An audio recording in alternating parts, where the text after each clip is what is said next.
Hello students, the magic herb ही गोष्ट आपण ऐकलीच असेल. आता त्याच्यावरचे प्रश्न उत्तर म्हणजे पॉइंटर्स आपण सोडवणार आहोत. प्रश्न पहिला, क्वेश्चन नंबर 1 जो आहे तो आन्सर द फॉलोइंग क्वेश्चन्स. प्रश्नांची आपल्याला उत्तरं लिहायची आहेत.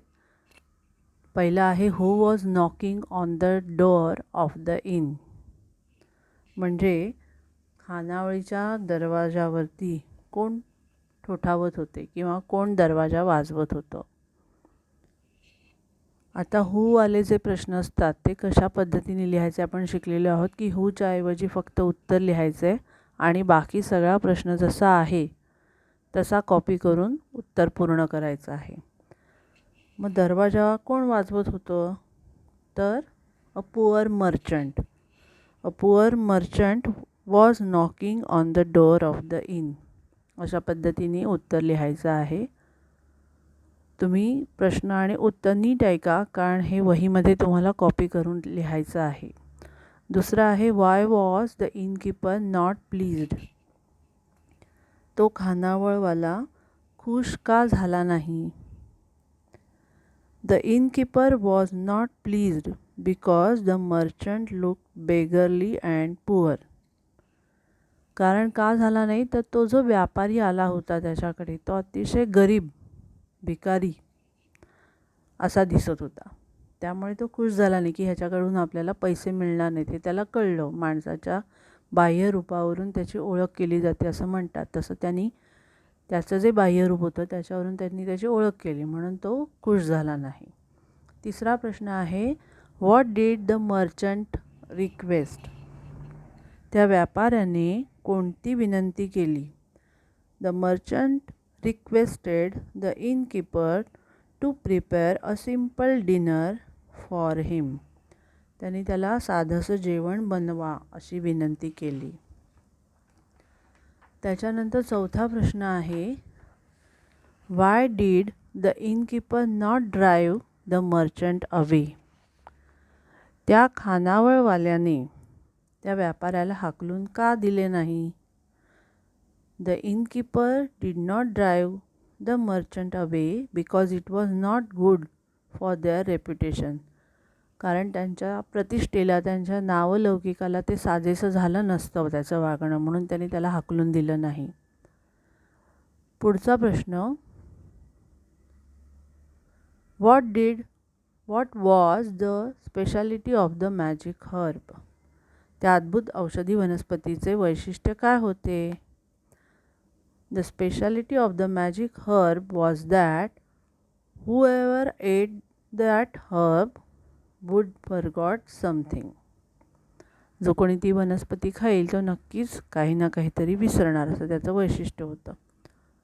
त्याच्यानंतर आहे 6वा प्रश्न, what did the merchant forget. तो व्यापारी कोणती गोष्ट विसरला. The merchant forgot to pay for the dinner he ate and he stay at the inn. तो एक रात्र तिथे राहिला आणि त्यांच्याकडचं जेवण जेवला, तर त्याचे पैसे द्यायला तो विसरला होता. तर ही सगळी प्रश्नोत्तरं तुम्ही ऐकून तुमच्या वहीमध्ये लिहायची आहेत. प्रश्न दुसरा जो आहे तो तुम्ही करायचा नाही आहे. प्रश्न तिसरा जो आहे, describe the merchant and the innkeeper with the help of the story using your own imagination. म्हणजे तुम्ही तुमच्या इमॅजिनेशननी, तुमच्या कल्पनाशक्तीने तो व्यापारी आणि खानावळवाला याचं वर्णन लिहून काढायचं आहे. तुम्ही हे वर्णन मराठीतून लिहिलं तरी चालेल. त्याच्यानंतर प्रश्न चौथा जो आहे तो बघा, the K in the knock is silent. म्हणजे नॉक या शब्दाचं जर स्पेलिंग बघितलं तर KNOCK असं आहे, पण बोलताना जरी नॉक म्हणत असलो तरी स्पेलिंग लिहिताना आपण के लिहितोय. म्हणजेच काय तर के जे आहे ते हे यातलं सायलेंट अनुच्चारित अक्षर आहे. इट इज नॉट प्रोनाउन्स्ड म्हणजे त्याचा उच्चार केला जात नाही. तर या धड्यातले असे 2 शब्द तुम्हाला लिहायचे आहेत. धड्यातले नको, पण माहिती असलेले शब्द तुम्ही 2 लिहायचे आहेत ह्या प्रश्नामध्ये. आणि पुढचा जो प्रश्न आहे तो underline the silent letter in the following words. पुढील शब्द जे दिलेले आहेत त्याच्यातलं सायलेंट लेटर कोणतं आहे, सायलेंट अनुच्चारित अक्षर कोणतं आहे ते शोधायचं आहे आणि त्याच्या खाली रेष ओढायची आहे. तर असे ते सगळे शब्द दिलेले आहेत. तो चौथा एक्सरसाइज तुम्ही पॉइंटर सोडवायचा आहे. त्याच्यानंतर पाचवा जो आहे तो आपल्याला व्याकरणाशी रिलेटेड प्रश्न आहे. Read what the following characters are telling you now. म्हणजे आपण आधीचे जे धडे शिकलेले आहोत त्यांच्यातली काही पात्र जी आहेत ती संवाद बोलता आहेत, आपल्याबरोबर आपल्याशी संवाद साधत आहेत. तर ते काय म्हणत आहेत ते बघायचे. अशी 4 वाक्य दिलेली आहे. I am a wild boar, I live in this jungle, I sharpen my task yesterday,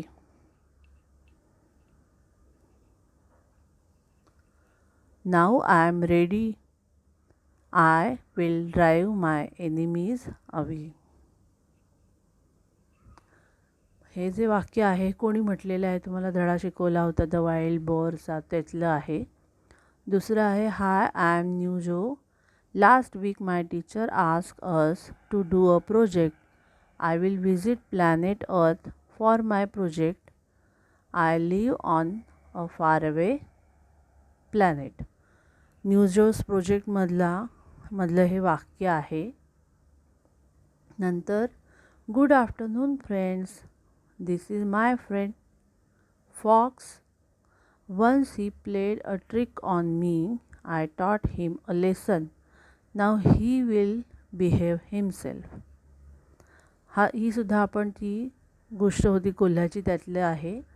त्याच्यानंतर डी आहे we have an in Japan, we tried to use a magic herb on a poor merchant. We will never use the magic herb again. हा आत्ताच्याच धड्यातला हा संवाद आहे. तर ही जी वाक्य आहेत ह्या प्रत्येक वाक्यात छोटी छोटी वाक्य लपलेली आहेत किंवा छोट्या छोट्या वाक्यांनी एक मोठा संवाद तयार झालेला आहे. तर त्यांना आपल्याला काळाच्या रेषेवरती योग्य प्रकारे मांडायचे.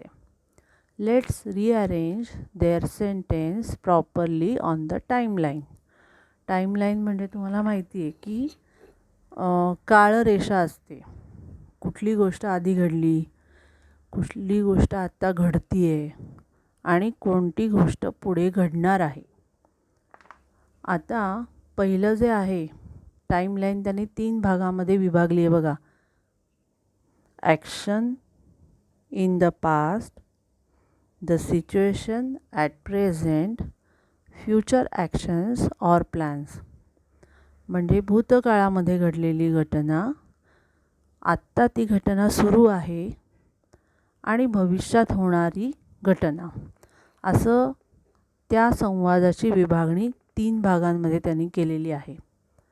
बघा पहिला जो संवाद जर आपण घेतला तर त्याच्यामधलं I sharpen my task yesterday, मी कालच माझ्या सुळ्यांना धार लावली. आता yesterday म्हटल्यानंतर आपण समजू शकतो की ही घटना भूतकाळात घडलेली आहे. I am a wild boar, I live in this jungle, now I am ready. ह्या 3 वाक्यांमधल्या ज्या घटना आहेत त्या प्रेझेंट म्हणजे काय वर्तमान काळातल्या घटना आहेत. I will drive my enemies away, मी माझ्या शत्रूंना पळवून लावीन, ही भविष्यकाळात घडलेली घटना आहे. मग अशा प्रकारे एकाच संवादामधली जी वाक्य आहे त्यांची विभागणी 3 प्रकारच्या कालखंडामध्ये त्यांनी केलेली आहे. घडून गेलेली घटना, आत्ता सुरू असलेली घटना आणि पुढे होणार असलेली घटना. बघा तो संवाद बघितल्यानंतर, त्या वाक्यांची विभागणी बघितल्यानंतर तुमच्या लक्षात आलं असेल की या अभ्यासामधून आपल्याला भूतकाळ, वर्तमान काळ आणि भविष्यकाळ या काळांचा अभ्यास करायचा आहे. तर उरलेली जी 3 वाक्य आहेत त्यांचीसुद्धा अशाच प्रकारे त्यांनी त्या टेबलमध्ये विभागणी दाखवलेली आहे. म्हणजेच आज आपल्याला काय आपण शिकलेलो आहोत तर लर्निंग अबाउट लँग्वेजेसमध्ये tenses, the past, the present and the future. तिथे त्यांनी लिहिलेलं आहे नोट दॅट, हिरव्या रंगातला जो कॉलम आहे त्याच्यात लिहिलेलं आहे बघा, note the verbs in the sentences in the 3 columns. In the past column they have different forms: sharpened, asked, played, taught, tried. In the future column the verbs have will before them. The different forms of the verbs that shows the time of the action are called tenses. म्हणजे काय की त्या 3 स्तंभांमध्ये 3 कॉलम्समध्ये जी क्रियापदं दिलेली आहेत तर ती भूतकाळाची जी क्रियापदं आहेत त्यांच्या वेगळेपणावरून आपल्याला कळतात. त्याच्यानंतर भविष्यकाळांमधली जी क्रियापदं आहेत त्यांच्या आधी त्यांनी विल लावलेलं आहे. मग अशा वेळेला एखाद्या कृतीची वेळ दर्शवणाऱ्या क्रियापदांची जी विविध रूपं असतात त्यांना टेन्सेस म्हणजेच काळ असं म्हटलं जातं. Guess the present tense of taught and the past tense of is, have and live.